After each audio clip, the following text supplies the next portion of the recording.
Welcome to TSS Automotive, your go-to destination for in-depth stories behind some of the most iconic machines ever made. Today, we're diving into a car that often confuses even the most dedicated automotive enthusiasts of the 1970 Ford RS200. But here's the twist, the RS200 was never actually made in 1970. That's part of what makes this video so interesting. Let's take a closer look at the real history of the Ford RS200, where the confusion might have come from, and why this car remains a motorsport legend. First, let's set the record straight.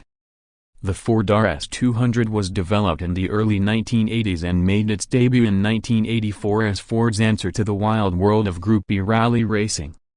So, the year 1970 is a mismatch, possibly a misunderstanding or mix-up with another Ford model from that era.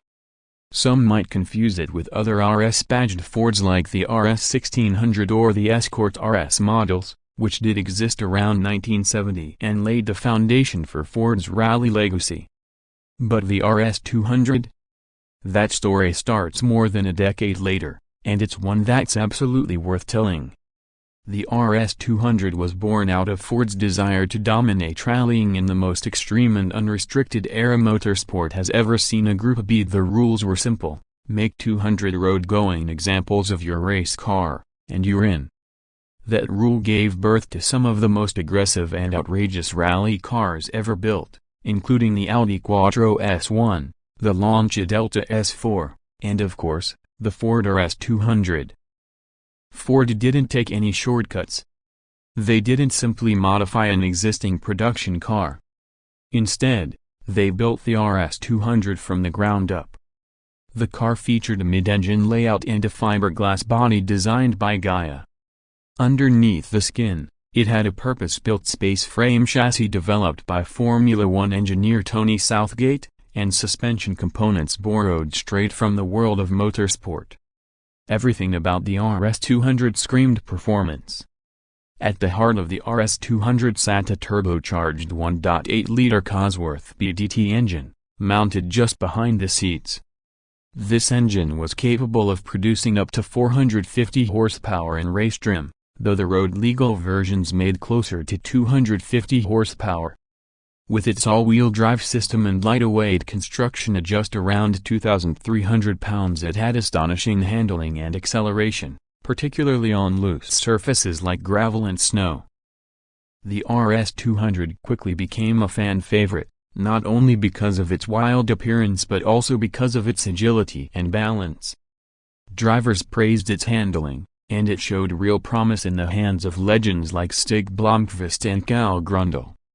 Unfortunately, it entered the rally scene just as Group B was becoming dangerously fast and controversial. A series of fatal crashes involving other cars led to Group B being cancelled after the 1986 season, cutting the RS200's rally career short. But its short-lived presence didn't stop the RS200 from becoming a legend. Only 200 road cars were built to satisfy homologation rules, along with a few dozen race-spec Evolution models that pushed the limits even further, some producing upwards of 600 horsepower. Today, the RS200 is one of the most sought-after collector cars from the Group B era. Its rarity, innovative design, and historical significance make it a centerpiece of any serious rally car collection. There's also a second life the RS200 enjoyed in hill climbs and rallycross. Even after Group B ended, the car found success in these motorsport disciplines, where its power and agility were still competitive. Private teams continued to race and modify RS200s well into the 1990s and even 2000s, showcasing just how advanced the original engineering really was. As for the road-going versions, they were far from typical street cars.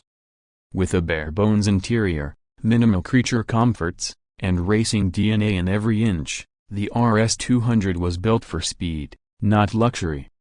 Still, they were fully legal and sold to the public, often painted in white or red, wearing the Ford Motorsport badging proudly.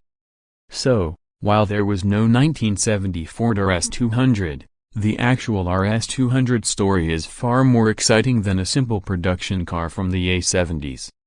It's a symbol of a time when rules were bent, engineering was pushed to the edge, and manufacturers were willing to take huge risks for the sake of motorsport glory. The RS200 stands as one of Ford's most daring creations and a reminder of what can be achieved when performance is the only goal. Thanks for watching this episode from TSS Automotive.